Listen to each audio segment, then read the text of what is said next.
अब आएगा असली मजा। ऊंट आएगा पहाड़ के नीचे।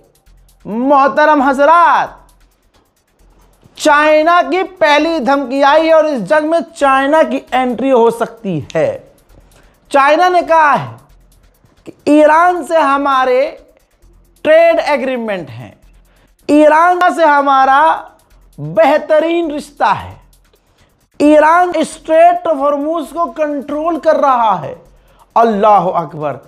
एक बड़े देश ने आधिकारिक तौर पर ऐलान कर दिया कि ईरान स्ट्रेट ऑफ हॉर्मूज को कंट्रोल कर रहा है और हमारे जहाज को जाने दे रहा है, क्योंकि हमारे उसके साथ टाइज हैं, रिलेशनशिप हैं और हमेशा से वो हमारा साथ देता है, हम काम करते हैं। अगर उन्होंने हमारे रिश्ते में घुसपैठ की या कोई हरकतबाजी की तो ये चीज़ अच्छी नहीं लगेगी हमें। चाइना ने प्यार से धमकी दी है कि हम और ईरान, हमारे रिश्ते के बीच कोई तीसरा आया या हमारे जहाज़ों को रोका, उसने यानी अमेरिका ने जो आगे बैरिकेडिंग की है, हमारे जहाज़ों को ईरान जब जाने दे रहा है और हमेशा से जाने दिया है, तो तीसरा अगर आकर रोकेगा हमारे जहाज़ को तो चीज़ें ख़राब होंगी। अमेरिका को ये खुली धमकी चीन ने दे दी है। अब मज़ा क्यों आएगा? क्योंकि रशिया चाइना से पंगे लेता नहीं गुलाबी सुअर। डोनाल्ड ट्रंप, पुतिन और शी जिनपिंग के आगे नरम रहता है हल्का सा, क्योंकि अब और नरम होगा, क्योंकि जब ईरान ने पेल दिया तो भाई कहाँ चाइना और कहाँ रशिया। आ रही ये बात समझ में? तो अब बस दुआ कीजिए कि चाइना से कुछ कह के दिखाएगी गुलाबी सुअर। उधर मेरे दोस्तों, रशिया ने इजराइल को वार्न किया है कि अगर तुमने ईरान के बुशहर न्यूक्लियर पावर प्लांट पर हमला किया तो रेडिएशन लीक हो जाएगा, कयामत हो जाएगी, बर्बादी होगी, तो हमला वहाँ पर इस तरह से ना करना। और मैं मोहम्मद रज़ा गराफी इस बात को क्लियर कह रहा हूँ कि अमेरिका इजराइल की प्लान ही यही है कि ईरान पर परमाणु हमला किया जाए, और ये परमाणु हमला वैसा नहीं होगा, ऐसा होगा कि ईरान के परमाणु को उड़ाएंगे, हमला करके रेडिएशन लीक करवाएंगे, पूरा का पूरा ईरान ख़राब हो जाएगा। ये प्लानिंग है इजराइल की, क्योंकि जब गुलाबी सुअर अलल ऐलान कह चुका था कि मैं पूरी ईरान की सिविलाइजेशन हटा दूंगा, मिटा दूंगा, तो ऑब्वियसली ये मेंटालिटी, ये सोच नेतन्याहू से बात करके आई है। नेतन्याहू ने हमेशा से कहा है कि ईरान को मिटा दूंगा, लेकिन जब सिविलाइजेशन मिटाने की बात कही तो सारी दुनिया ट्रंप के खिलाफ हो गई, तब ट्रंप की टोन चेंज हुई। याद रखिएगा, नेतन्याहू को अमेरिका नहीं रोक सकता, रशिया कुछ भी कहे ये नहीं रुकेगा।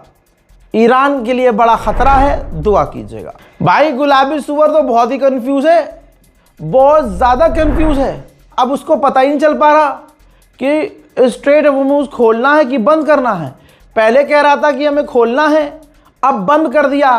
पहले कहा खोलना है, और खोलने में, स्ट्रेट ऑफ हॉर्मूज खोलने में दुनिया के कई सारे देश हमारी मदद करेंगे। अब कह रहा है कि स्ट्रेट ऑफ हॉर्मूज जो हमने बंद किया है उसे बंद करने में हमारा कई देश साथ देंगे। अबे भैया, तुझे खोलना है, बंद करना है, क्या करना है पहले डिसाइड कर ले गुलाबी सुअर। वहीं IRGC ने कहा है हमारे पास कई सारी वॉर कैपेबिलिटीज हैं, जंग की तकनीकें हैं जिनका हम इस्तेमाल करेंगे, उनका हमने अभी तक इस्तेमाल नहीं किया है। फिनलैंड के राष्ट्रपति ने कहा कि ईरान का न्यूक्लियर हथियार स्ट्रेट ऑफ हॉर्मूज बन चुका है, ईरान इस हथियार का भरपूर इस्तेमाल कर रहा है और उसके पास न जाने ऐसे कितने हथियार हैं। हजरात, ये जो गुलाबी सुअर ने अपना आगे से जो रास्ता बंद किया है, इससे नुकसान अमेरिकी कंपनियों को और दुनिया की तमाम बड़ी कंपनी को होने लगा है। आज पता चलेगा कि गुलाबी सुअर पूरी दुनिया की इंसानियत पर भारी पड़ रहा है। यहां तक कि आपको हैरत होगी इजराइल, अरे तेल अवीव का स्टॉक मार्केट जीरो हो गया है। जो स्टॉक मार्केट के जानकार हैं उनको पता है कि अमेरिका ने ये जो अपना बैरिकेडिंग की है उसकी वजह से तेल अवीव पर सीधा असर पड़ा है, इजराइल पर असर पड़ा है। वाह रे ईरान, तेरी स्ट्रेटेजी, कोई ताकत तो है ईरान के साथ जो ईरान को हर जगह कामयाबी दिला रही है। उधर यूएन ने कहा कि अगर स्ट्रेट ऑफ हॉर्मूज बंद रहा तो पूरी दुनिया में फूड क्राइसिस आ जाएगी। आप समझ रहे हो, फूड क्राइसिस, भाई भुखमरी, परेशानी बढ़ जाएगी दुनिया की। एक और खबर निकल के आई है, अमेरिका ईरान से मांग कर रहा था पाकिस्तान में 20 साल तक के लिए यूरेनियम एनरिचमेंट रोक दो। उधर ईरान सिंगल डिजिट की मांग कर रहा था कि 1 से 9 साल तक आप बोलो तो हम यूरेनियम एनरिचमेंट रोक देंगे, दूसरे डिजिट तक मत जाओ। यानी सिर्फ 1 से 9 साल तक के बीच तुम मांगो कि हाँ भाई 9 साल रोक लो, 8 साल रोक लो एनरिचमेंट, तो सोचेंगे। जहां 2 डिजिट का तुमने मांगा कि 10 साल, 11 साल, 20 साल, नहीं माना, और नहीं माना। ईरान किसी भी अमेरिका की शर्त को नहीं माना। दोस्तों 121 खाली टैंकर है स्ट्रेट ऑफ हॉर्मूज के आगे पीछे, भीड़ लगी हुई है। वो खाली टैंकर अमेरिका की तरफ रवाना हो रहे हैं क्योंकि अमेरिका के पास वेनेजुएला का भी तेल है, खुद का तो वो बेचता ही है। तो इसमें अमेरिका ने अपने लिए, ट्रंप ने अपने लिए एक अपॉर्चुनिटी बनाने की कोशिश की है। इतना खर्चा हुआ पैसा वो भी कमाना चाह रहा है। भले ही इन तमाम देशों को महंगा तेल मिलेगा अमेरिका से, लेकिन कम से कम गुलाबी सुअर का आप प्लान देखिए कि मैं रास्ता पूरा बंद कर दूंगा, स्ट्रेट ऑफ हॉर्मूज पूरा ही बंद कर दूंगा, तो हमारे जो साथी हैं वो हमसे ही तेल लेने आएंगे। खुद अमेरिका के ऑफिशियल्स का कहना ये है, ये देखो कि ये जो बैरिकेड लगाए हैं, ये जो रास्ता अब अमेरिका ने बंद किया है, इससे ईरान को कम, अमेरिका को ज़्यादा नुकसान होगा। तमाम मुसलमानों को मुबारकबाद पेश करना चाहूँगा, तमाम उम्मत मुसलमान को दिली मुबारकबाद कि इजराइल की ऑफिशियल हार मान चुके हैं। ये इजराइल का पूर्व जनरल कमांडर है, इसके डिक्टो आपको स्टेटमेंट बता रहा हूं। इसने कहा इजराइल के चैनल पर बैठकर कि डोनाल्ड ट्रंप ने ये जो रास्ता बंद किया है ये बहुत गलत हुआ है, बहुत ज़्यादा गलत। आगे इन्होंने फरमाया कि इजराइल कहीं नहीं जीता, हम ना हिजबुल्लाह से जीते, ना हमास से जीते, ना ईरान से जीते, ईरान से जीत नहीं सकते।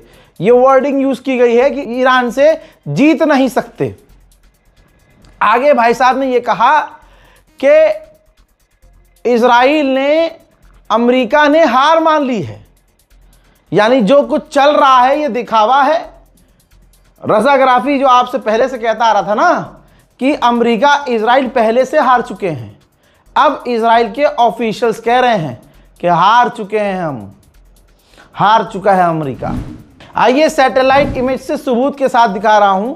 गल्फ ऑफ ओमान में अमेरिका का एयरक्राफ्ट कैरियर इस वक्त मौजूद है, मिडिल ईस्ट की तरफ, आगे ईरान की तरफ बढ़ रहा है। लेकिन अब 40 दिन की जंग देखने के बाद हमें क्या ही डर होगा, क्योंकि हमें पता है कि ईरान ने जब वो सरप्राइज अटैक किया था तब अचानक से ईरान ऐसा लड़ा कि इनको भागने का रास्ता नहीं मिला। अब तो ईरान भी अल्हम्दुलिल्लाह पूरी तैयारी से ही होगा। अब जाकर ये देखिए, अमेरिका में गैस सबसे महंगी हो गई है। इंशाल्लाह हम देखेंगे, मेरी जबान है कि अमेरिका के लोग इस ट्रंप को सड़क पर उतर कर गालियां बकेंगे। अभी जो बची कुची, जो तो बची नहीं है इसकी, बची कुची कोई है इज्जत, वो नीलाम होना बाकी है। भाई अमेरिका के इतिहास में सबसे महंगा गैस हो रहा है, और अगर यही सब चलता रहा तो हर चीज अमेरिका में महंगी होने वाली है। मोहतरम हजरात, मीडिएटर्स अभी भी कोशिश कर रहे हैं, तुर्की, पाकिस्तान, इजिप्ट अभी भी कोशिश कर रहे हैं कि या तो ये सीज फायर लंबा हो जाए या फिर कोई परमानेंट पक्की एग्रीमेंट हो जाए। ब्रिटेन की पार्लियामेंट में खड़ा होकर बर्तानिया का प्रधानमंत्री बोला है कि ईरान जिस तरह का स्ट्रेट ऑफ हॉर्मुज में बर्ताव कर रहा है पूरी दुनिया की इकोनॉमी को नुकसान पहुंच रहा है। हालांकि इस हराम के पिल्ले ने यह नहीं बताया कि 168 जो बच्चियों को मारकर अमेरिका ने बर्ताव किया है वो क्या है। इस हराम के सुअर ने यह नहीं बोला कि भाई जंग की शुरुआत तो अमेरिका ने की थी, बात करते करते ईरान पर हमला कर दिया था। यही तो दोगला चेहरा है दोस्तों। आज जो बड़े बड़े देश हैं जो ईरान के खिलाफ नहीं ईरान के समर्थन में बोल दे रहे हैं, अमेरिका से दूरी बना रहे हैं, ये पूरी दुनिया याद रखे ये टर्निंग पॉइंट है। लेकिन कोई भी मुसलमान ऐसे देशों पर भरोसा ना करना जो ट्रम्प के खिलाफ बयान दे रहे हैं कि भैया हम अपनी फौज नहीं भेजेंगे, हमारी जंग नहीं है, हम नहीं उतरेंगे। ये ईरान के हमदर्द नहीं हैं, ईरान से फट गई है इनकी। याद रखना, ईरान से खौफ खा गए हैं ये, वरना ये सबसे पहले मैदान जंग में आगे होते, अमेरिका पीछे होता, या अमेरिका के गुलाम आगे होकर लड़ रहे होते। तो किसी भी देश के बयान पे मत जाना कि अरे यार स्पेन ने क्या बयान दिया है कि हमने ईरान का साथ दिया और ईरान के साथ गलत हुआ है और अमेरिका ने ये किया है, अमेरिका गलत है, ईरान पर हमला गलत है। इनके बयान से मत पिघलना। ये आज ईरान से डर कर ये बोल रहे हैं। कल जैसे ही खुदा न खास्ता कोई ऊंच नीच हुई, ये तमाम देश तुरंत अमेरिका का साथ देंगे। हजरात, अमेरिका के अखबार ने लिखा है कि ईरान की जंग से बड़ी मुश्किल से ट्रंप निकल तो गया है, लेकिन डिप्लोमेटिक मेज पर फंस गया है अमेरिका। पूरी दुनिया में किरकिरी हो रही है ट्रंप की। अब चलिए दुश्मन का अखबार, ये देखिए द जेरूसलम पोस्ट, इसने खुलासा किया है कि ईरान की जंग से इस बात का खुलासा हो चुका है कि इजराइल की जो क्रिटिकल एनर्जी साइट्स हैं, बिजली घर हैं क्रिटिकल, वो बहुत ज़्यादा खतरे में हैं। ऐसा नहीं है जैसा बताया जाता है कि सिक्योर है, सेफ है, ना, उस पर हमला हो सकता है जैसे ईरान ने हमले किए हैं। उधर ईरान के अंदर की तस्वीर दिखाऊं तो ये देखिए, ईरान में जिन लोगों की शहादत हुई है उनका फ्यूनरल हो रहा है। एक एक घर से कई कई जनाजे उठे हैं। हजरत मोहतरम, हम सोच नहीं सकते।